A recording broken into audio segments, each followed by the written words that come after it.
15મી વિધાનસભાના 8મા સત્રનું આહવાન આજે ગુજરાત રાજ્યના મહામહિમ રાજ્યપાલ આચાર્ય દેવવ્રતજીએ કર્યું છે.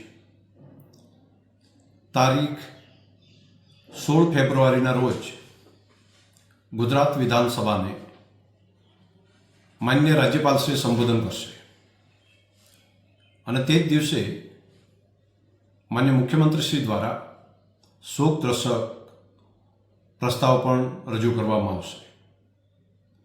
17મી તારીખે ગુજરાત રાજ્યનું 2026-27નું અંદાજપત્ર ગુજરાત રાજ્યના માન્ય નાણામંત્રીશ્રી ગુજરાત વિધાનસભાની અંદર રજૂ કરશે.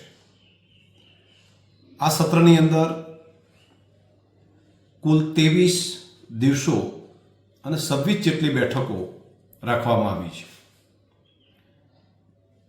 3 બેઠક માન્ય રાજ્યપાલશ્રીના સંબોધન ઉપર ચર્ચાઓ, 4 બેઠક સરકારી કામકાજ અને વિધેયકો અને 4 બેઠક અંદાજપત્ર ઉપરની સામાન્ય ચર્ચા માટે રાખવામાં આવ્યા છે.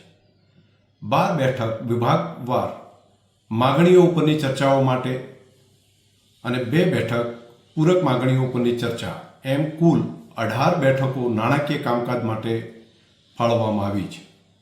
6 બેઠકો બિન સરકારી કામકાજ માટે પણ સમય ફાળવવામાં આવ્યો છે. આ 8મા સત્રની અંદર તારાંકિક પ્રશ્નો માટે માન્ય મંત્રીશ્રીઓના 5 જૂથની રચના કરવામાં આવી છે. માન્ય ધારાસભ્યશ્રીઓ વિધાનસભાની અંદર પોતાના વિસ્તારના અને રાજ્યના પ્રશ્નો રજૂ કરવા માટે આજે જ્યારે આહવાન કરવામાં આવ્યું છે તો આવતીકાલથી જ એ પ્રશ્નો દાખલ કરી શકશે.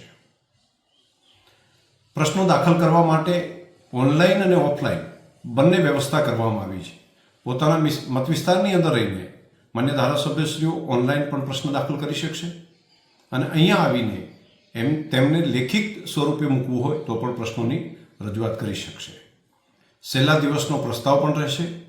તે સિવાય ડિટેલ અને વિગતવાર કામકાજ એ કામકાજ સલાહકાર સમિતિની મિટિંગની અંદર નક્કી થતું હોય છે. વિધાનસભાના સત્રના ચાલુ થાય તે પહેલાં હું કામકાજ સલાહકાર સમિતિની મિટિંગ બોલાવીશ અને તેની અંદર વિગતવાર જે સત્ર દરમિયાન થનાર કામ છે તેનો અહેવાલ વિધાનસભામાં રજૂ પણ કરવામાં આવશે.